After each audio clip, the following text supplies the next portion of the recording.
Hello everyone. आज हम class 9 science subject का चैप्टर 3 कर रहे हैं, एटम्स एंड मॉलिक्यूल्स। आज का हमारा टॉपिक है laws of conservation of mass. Laws of conservation of mass की स्टेटमेंट है, according to this law mass can neither be created not destroyed. Mass को ना तो हम बना सकते हैं और ना ही हम उसको ख़त्म कर सकते हैं। नेक्स्ट इसकी डेफिनेशन एक और है, in a chemical reaction this law can be understood in the following way.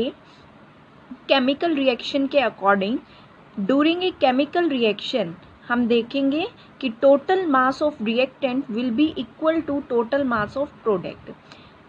Chemical reaction के अकॉर्डिंग या उस टाइम पर जो टोटल मास होता है रिएक्टेंट का वो इक्वल हो टोटल मास ऑफ प्रोडक्ट के, तो उसे हम क्या कहेंगे, laws of conservation of mass कहेंगे।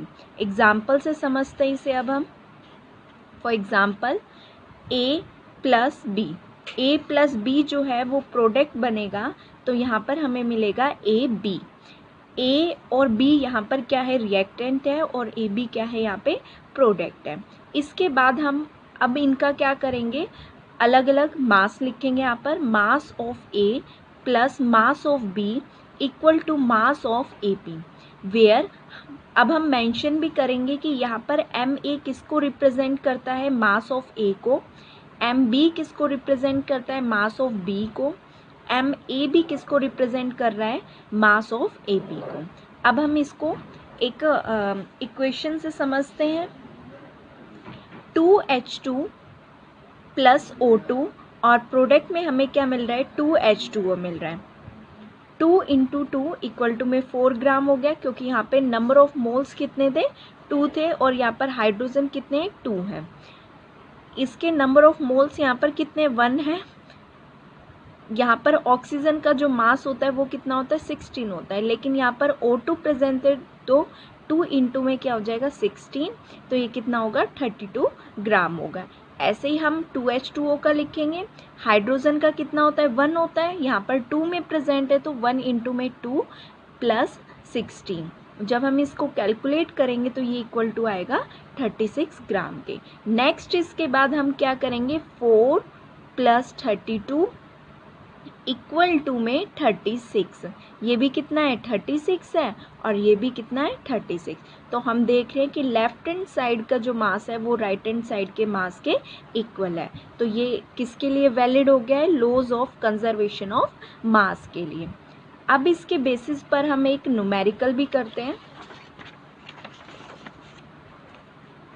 हमारे पास न्यूमेरिकल है, in A reaction 5.3 gram of sodium carbonate reacted with 6 gram of ethanoic acid। Reaction में जो 5.3 ग्राम है, यानी कि मास दिया हुआ है किसका, सोडियम कार्बोनेट का, और वो किसके साथ रिएक्ट कर रहा है, इथेनॉइक एसिड के साथ रिएक्ट कर रहा है, जिसका मास कितना है, 6 ग्राम है। The products were 2.2 gram of CO2, 0.9 gram of H2O and 8.2 gram of sodium ethanoid. और प्रोडक्ट में हमें CO2 का मास दिया हुआ है, H2O का मास दिया हुआ है, सोडियम इथेनॉइड का मास दिया हुआ है। Show that these observation are all in agreement with laws of conservation of mass. हमें शो करवाना है कि इस क्वेश्चन के लिए laws of conservation of mass valid है या नहीं है। हम इसको इक्वेशन, सबसे पहले इस क्वेश्चन को करने के लिए आपको क्या लिखनी होगी, केमिकल इक्वेशन लिखनी होगी। Sodium carbonate plus ethanoic acid से क्या बन रहा है, सोडियम इथेनॉइड प्लस CO2 और H2O। आप इसको रिप्रेजेंट कर देंगे कि ये रिएक्टेंट है और ये प्रोडक्ट है। According to the law of conservation of mass, इसके बाद हम लिखेंगे mass of sodium carbonate, mass of ethanoic acid जो कि हमें गिवन है इन सब का, मास ऑफ सोडियम एथेनॉइड और mass of CO2 mass of H2O। तो आप सभी का यहाँ पर क्या कर देंगे, मास लिख देंगे।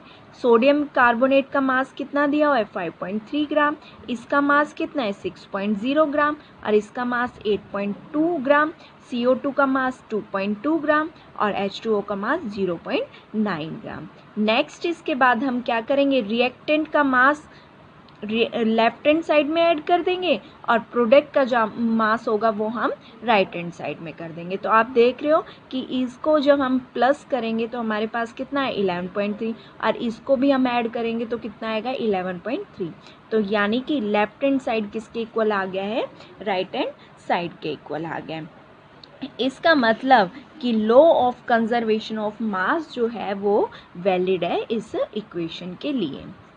आई होप आपको अच्छे से समझ में आया होगा law of conservation of mass. Thank you.